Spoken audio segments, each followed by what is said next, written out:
So what exactly is a recruiter, and do I need one to teach abroad in China? Like, can I trust these people? Who are they? Do I need them? Can I trust them? Why are people offering to find me jobs for free?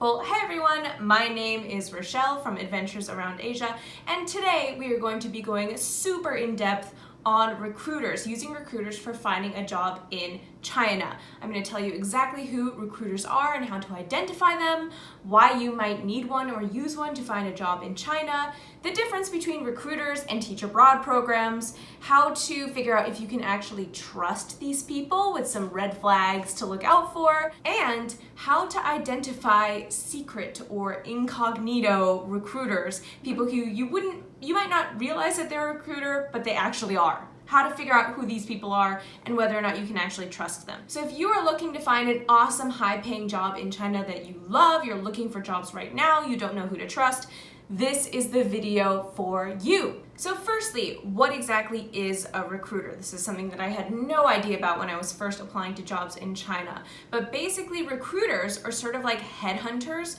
for schools in China. So the schools pay them to find qualified foreign teachers for their jobs. And okay, I'm sure you're wondering, like, why? Why would they hire someone to find teachers? Well, a lot of schools that don't hire a lot of foreign teachers, specifically like large public schools that might only have one or two foreign teachers, they don't have time to go and find qualified foreign teachers. They don't have time to deal with all the visa stuff. They want to hire somebody whose job it is to go out and find awesome teachers for them, and then they will pay the recruiter a commission for finding you if you show up and start working in China. So basically, think of recruiters as headhunters that work for multiple schools. So when you start working with a recruiter, basically their job is to match you with a school, and then they only get paid if you show up at that school and start working. All right, now recruiters are one of mainly 3 ways to find an awesome job in China. One of these ways is to just apply directly to the school, especially large training centers. They often have direct application process. I have so many kitties climbing on me. I'm fostering some kittens here, and they're just going insane. Please sit on my lap and don't fight. Okay, thank you. So the first way is to apply directly to a school, all right? Can you not? Okay, this is getting to be too much. All right, where were we? Well, the first way that you can apply to a school in China is directly, through a direct application. That means that the person that you're talking with actually works for the school.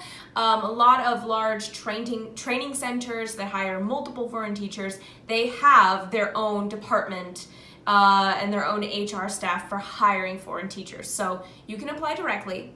Or you can use a recruiter. That's how a lot of people will find jobs at public schools or sometimes private schools. Basically, anybody who doesn't have their own department for hiring foreign teachers will use a recruiter to find someone. Now, the third way, and if you've watched any of my other videos, you probably know this is my least favorite way of finding a job, but that is to use a teach abroad program.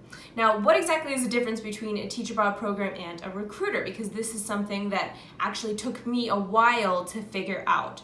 Teach abroad programs are very similar to recruiters in that they will place you at a school, but the way that they go around this is completely different from a recruiter. So basically, if you apply to work with a recruiter or you get in touch with them on their website, you tell them, hey, this is what I'm looking for. And it's sort of a conversation back and forth. They say, okay, here's some schools that I have that you might like. You can look through the schools and basically have a conversation about this. So basically, when you work with a recruiter, the actual job application, the actual finding and choosing a school is like first and foremost. Whereas a teach abroad program often goes about things differently. They offer you a lot of extras. A lot of them offer free orientations, free TEFLs. They have like a Facebook group and a community, and they might talk about excursions or Chinese lessons. Like, they throw all this free stuff at you.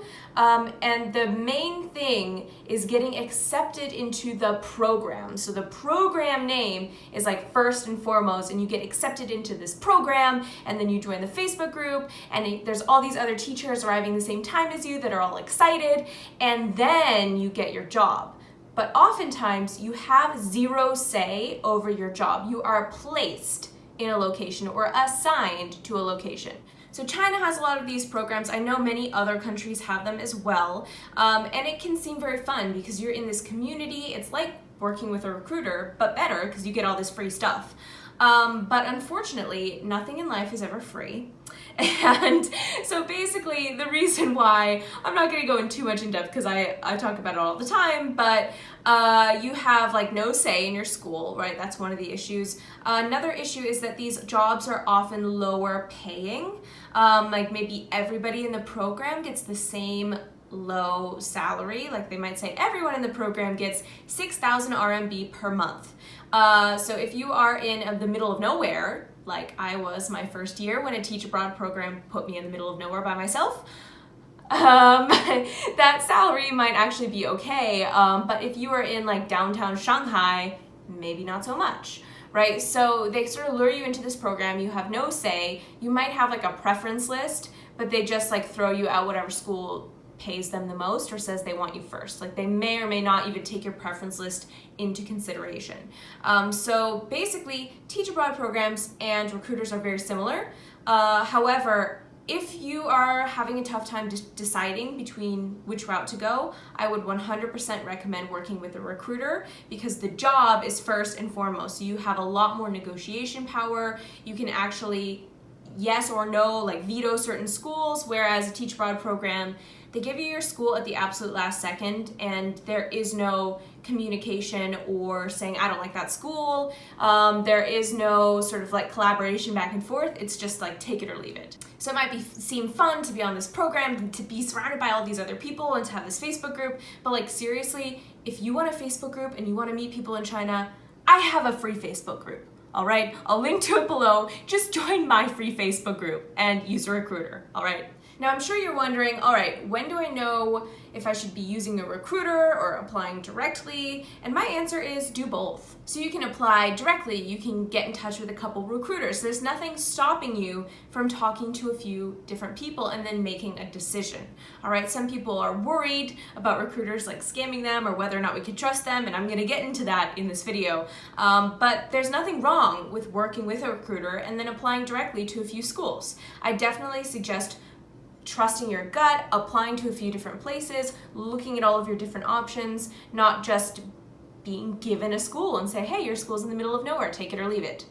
Now, one important thing to remember when working with recruiters is that recruiters are paid by the school, not by you. So they do not work for you. It might feel like they do, but you are not giving them any money.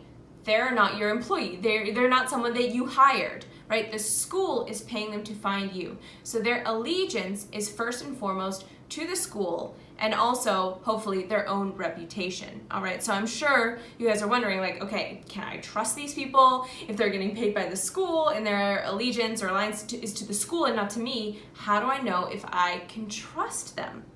Now, I will say that a good recruiter values their own reputation over money and throwing you into whatever school will pay them the most, right? Somebody who long-term values their career does not want to be placing people at subpar schools because that will reflect badly on them and their business. So it might get them some cash in the door the first year, but then who's ever going to want to work with them if you Google a recruiter and they have like these horrible reviews saying, oh, they placed me in XYZ school and it was awful, all right? So obviously, any good recruiter does want to focus on their own like brand and company and image and doesn't want to be associated with placing teachers in subpar schools. So the first way that you can be sure that you're working with a good recruiter and not a bad recruiter is to look at their website and Google them for reviews. All right, because sometimes if you're working for a public school, there might not be many reviews about the school in general, especially if there's only like 1 or 2 foreign teachers working there every year. There might not be a ton of stuff online. Right? So if you're working with a recruiter, instead of applying directly, look at the recruiter's website, Google the recruiter's reviews, see what people are saying. And I've said this in my past videos, but not every review is ever going to be positive. Like that's pretty much impossible at this point. Like if there's more than like 5 reviews, It's almost impossible for every single review to be like 5 stars, perfectly glowing. But look out for consistent red flags. All right, people complaining about the same things over and over again. And this is important for looking for reviews for a school and also for a recruiter, right? If people are complaining about the same stuff over and over again, then you know this is a problem. Like if a bunch of people say this recruiter's a little bit pushy, you know, okay, maybe I probably shouldn't work with them. I don't want to be pushed into a school that I don't like. Now, I also look out for like major red flags. Like this recruiter placed me at a school where they weren't paying me on time. And when I talked to the recruiter about it, they basically blew me off. Okay, major red flag, right? Not getting paid on time. Or this recruiter pushed me into working with a school that even though I couldn't get my visa on time. So he encouraged me to start at the school early on a tourist visa, saying, oh, you know, in a month we'll get you a regular visa, but it's been 5 months and I still don't have my visa. Major red flag. Right? So look out for those major red flags in reviews, people not getting paid on time, people not working on the proper visas when they're qualified, people feeling uncomfortable and pushed, or showing up at the school and the recruiter told them it was going to be one way and it's a completely different thing. The photos that the recruiter showed me weren't actually at the school that I was working for. Anything like that, then just use someone else, right? Because there are so many recruiters to choose from. You do not need to feel like married to or tied to a recruiter because there's a lot of choices that you have. Now, in addition to like doing your research and looking for those major red flags, in your personal communications with the recruiter, there are also some red flags that I want you to look out for. If you feel like the recruiter is very pushy, like they're just pushing you towards a specific job that you don't think is right for you, they don't listen to you, they don't take what you want into consideration, and they have other jobs, so they're really pushing you towards this one job, I feel like that's probably because that job is paying them the highest commission.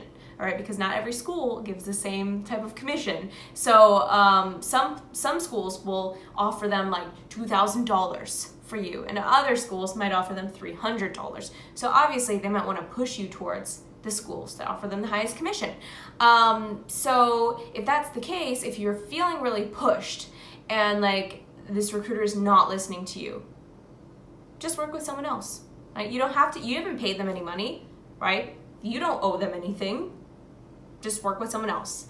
And that leads us to our second red flag, which is don't pay them any money. They're working for the school, not for you. So there is no reason why you should pay a recruiter, a teach abroad program, or anybody money to help you find a job, all right? Because they are getting paid if you show up, so why should you pay them?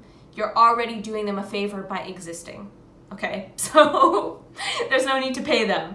And finally, if a recruiter makes you feel uncomfortable, there is no reason to work with him or her, all right? If they guilt you, if they're like, oh, but we already got started on this process with this school and I've put so much time and effort into this. I understand, like, these recruiters are doing a lot for you, and if you don't show up, they don't get paid. But there is no reason for them to make you feel guilty or uncomfortable or to pressure you. None of this should exist. So if you are feeling uncomfortable, do not feel bad cutting off your relationship with this recruiter. You can even be upfront and say, look, I don't like any of these options. I feel really uncomfortable. I'm gonna go work with someone else. Or you can just ghost them. All right, I'm gonna tell you firsthand, it happens all the time. Recruiters get ghosted. All right, so for many different reasons, most of the time people just decide, I don't feel like going to China anymore, which is one of the major reasons why I am not a professional recruiter, because yeah, don't wanna be dealing with that. But anyway, you just want to make sure they have a good website, they have good reviews, and that you feel comfortable. So in order to make sure that you have a good experience with a recruiter, I highly, highly suggest being picky. Number one, just be picky. And I'm not saying be unnecessarily picky or just like completely not open to something that was slightly different than you originally anticipated. I'm saying if something is like completely the opposite of what you want, or the contract is weird, or the salary is way too low, don't be afraid to be a little bit picky. I feel like a lot of us going into China, we're like, oh, I'm here for the adventure and I don't need like a super high salary. I just want to have like this fun China adventure and I'm open to anything. But there is a line there, right? Because I went in and I was like, I just want to have this fun China adventure. Oh, I'm in the middle of nowhere and I'm the only foreign teacher at my school. Like, oh, it'll be fine. I can adapt to anything. And it just was not the situation that I wanted. It was not the fun teach abroad expat year that I had envisioned for myself. It was like a much different experience than what I wanted, and I was really lonely a lot of the time and just like in the complete middle of nowhere. And I wanted to be able to like walk to shops and restaurants and have friends around, like both local and Chinese.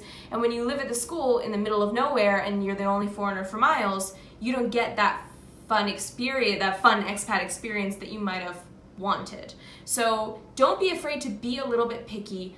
Go with the flow, but like not to the extent that you will agree to anything and everything. So be a little bit picky, number one. And number two, work with multiple people and apply to multiple jobs, okay? So many people, they apply to a job, they just take the first job that's offered, even if it's not exactly what they want.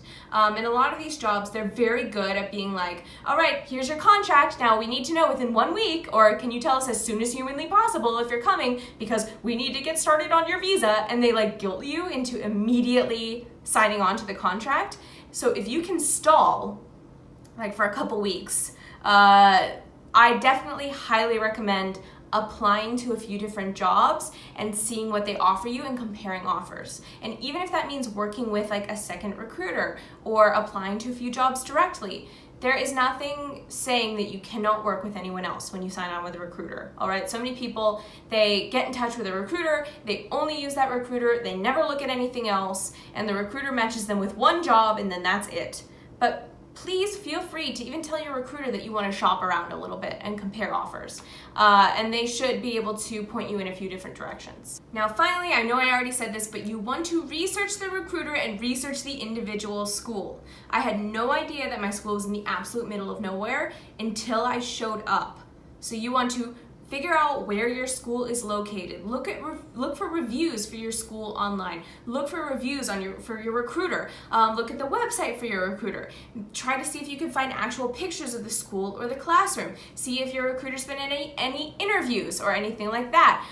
Definitely do your research. Don't just pick a recruiter and go with it unless you've been specifically recommended by like me or someone that you know. I definitely recommend shopping around, looking around, applying to a few different jobs, and doing your research before you just jump on the first job offer that comes your way. Finally, let's talk a little bit about secret or incognito recruiters, because this is something that I slowly discovered over time is like an actual thing. So I really want to make sure you guys understand when you are working with a recruiter and when you are applying directly. Now, a lot of us, when we look for jobs in China, we get on Google, we start researching different types of jobs, and then we end up on these sort of job board websites. Now, some of them are obvious. They're like, hey, I'm a recruiter. You know, if you click around on the website, in addition to just the job board, they make it very, very obvious that they are a recruiter or a recruiting company. All right, so if you do some clicking around, they might have an About Me or an About Us kind of section. Or if you go to the homepage, they're like, we help teachers find their dream jobs in China. Like, they're very obvious, but other times it's not quite so obvious, especially if you don't click around. You just think you're applying directly to each of these schools, right? If you look at the job board, they've got all these different jobs, and if you click through, you just think, oh, I submitted my application directly to the school. But that is not the case most of the time. A lot of these job boards are actually recruiters. If you click around, you may figure it out. Others are a little bit better at like kind of hiding it, which I don't know why you would need to hide it, but they do. It's sort of like two different paths, I guess. But the way that you can figure out if you are talking with a recruiter or if you are applying directly is look at the email that you get back. If the email, I mean, you'll probably get a thanks for submitting your application email, which ignore that. But if somebody contacts you back and says, hey, I liked your resume, let's set up an interview, look at who's emailing you. Is it somebody from the school or is it somebody with the same name as the job board website emailing you back? So let's do an example, okay? So let's say you go to a job board called Amazing China Jobs. just making that up, right? The Amazing China Jobs job board. You go on there and you find a job for a training center called 123 English. I'm just making it up, okay? So you apply to this training center job at 123 English and you get an email back. Now, if the email back is from 123 English, then you know you're applying directly. But if the email back is from Amazing Jobs, Amazing China Jobs, then you know that Amazing China Jobs is a recruiter and you are working with a recruiter. Now, it doesn't matter if you're applying directly or using a recruiter, all right? You're not inherently gonna miss out on tons of money if you're working with a recruiter. I mean, sometimes your salary could be a little higher if you apply directly, but other times your recruiter can actually help you negotiate your contract higher because they want that commission, so they want to help you negotiate. So there isn't one that's inherently better than the other. It's just important to know who you're working with. So let's say Amazing China Jobs gets back to you. They will probably set up an interview with you to, I guess, talk with you first. Make sure that you are a quality teacher that they want to work with. So this is basically a job interview, but it's not. It's not a job interview for 123 English. It is basically a preliminary interview with a recruiter to make sure that that recruiter actually wants to work with you. So let's say you do the interview with the recruiter. You do the interview with Amazing Jobs job board, and that the person that you talk to, they really like you. And they're like, okay, you're definitely someone I want to work with. But guess what? This 123 English, they're okay, but actually, based on your background and your experience and this and that, I think you'd be a much better fit for these 3 other schools. The pay is much higher. They offer better benefits, blah, blah, blah, blah, blah. You might be a better fit for these other schools. Isn't that great, right? That you got that feedback? So yeah, one's not inherently better than the other, but you just need to know who you're working with. Okay, so this Amazing Jobs job board might get back to you and say, okay, awesome, if you want to apply to 123 English, that's totally fine, but my recommendations for you are this, this, and this, and you can get in a conversation with them, figure out which of those jobs that you actually really like, and then work with that recruiter to apply to those schools. So let's say Awesome Jobs job board tells you that they really like Beijing #1 middle school for you. The pay is better, the hours are better, they'll think you'll like it more. Just making all these names up. So basically then you would have an interview with Beijing #1 middle school.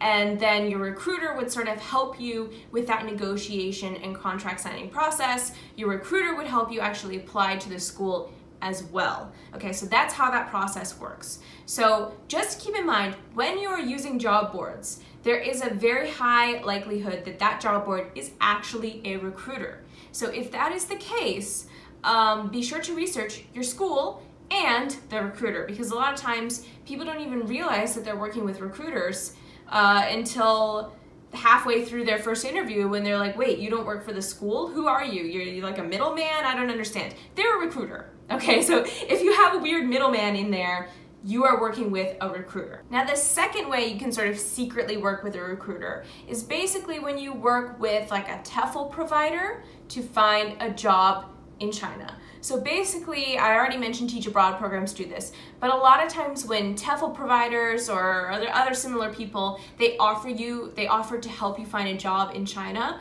a lot of times they frame it as some big favor that they're doing you. I mean, everybody frames it as a favor they're doing you. It's not, they're getting paid. But a lot of times, like when you complete your TEFL, they're like, free job placement, right? We'll place you in a job in China.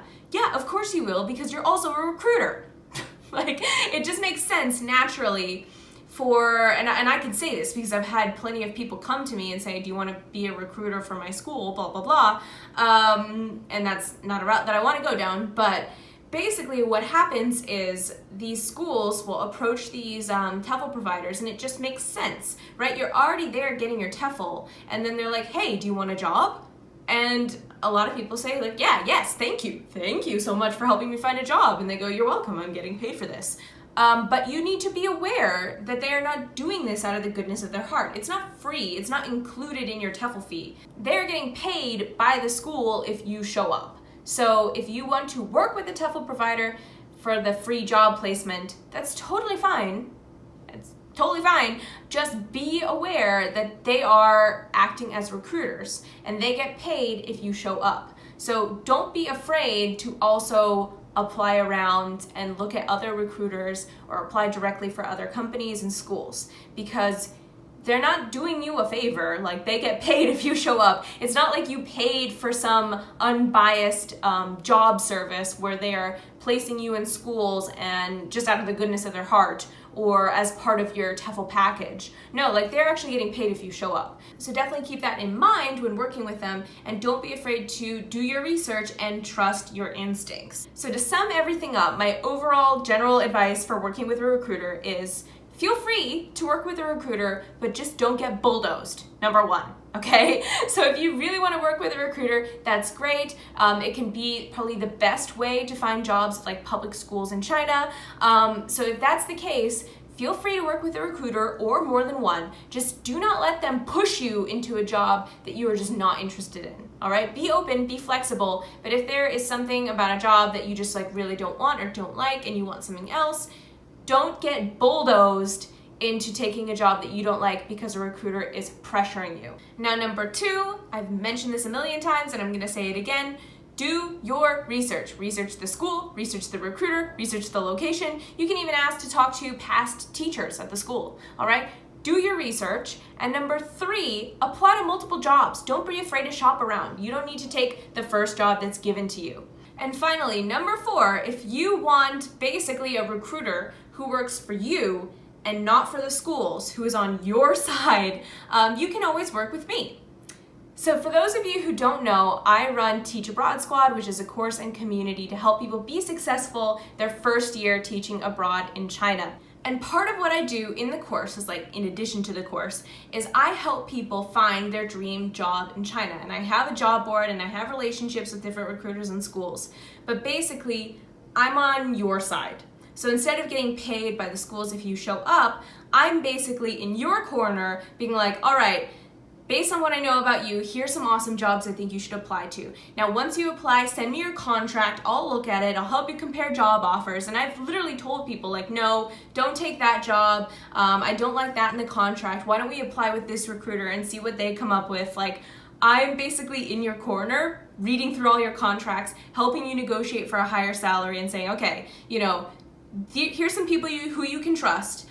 Here's some awesome recruiters that you can work with, but tell me what they give you and what they come up with, because if I don't like it, I'm gonna go talk to them about it and see if we can get you a better deal. So basically what I do is sort of like a recruiter, except opposite, because I work for you and not for the school. So if you want to learn more about Teach Abroad Squad and how you can get in on this, the best way to do that is to download my free guide, which I've linked to below, 10 steps to landing a high-paying job in China that's not a scam. This guide is absolutely free, it's super awesome. It'll walk you through the entire process of finding and landing a high-paying job in China, all the way through figuring out what type of job is right for you to like actually getting your visa and showing up in China. So when you download that, I'll be able to get in touch with you and let you know when Teach Abroad Squad is open for enrollment. Also, I'll be able to invite you to awesome live training webinars where I can teach you about the industry secrets in China or walk you through the process of actually finding and landing these high-paying jobs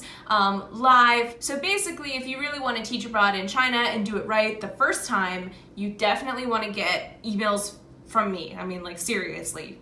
What are you waiting for? So if you really want to get the free guide, I have a link to it below. In addition to that, if you have any major questions or concerns about finding an awesome job in China or using a recruiter, be sure to comment below, because I'm always looking back for new comments and questions. I always respond to everything.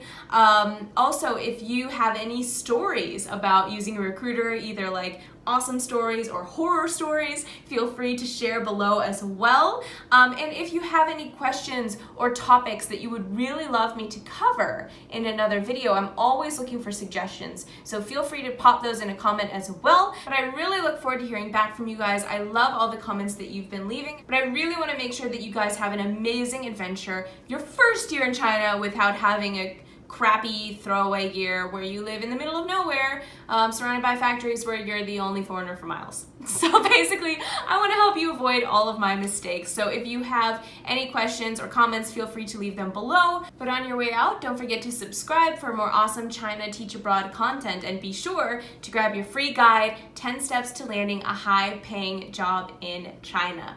See you next time.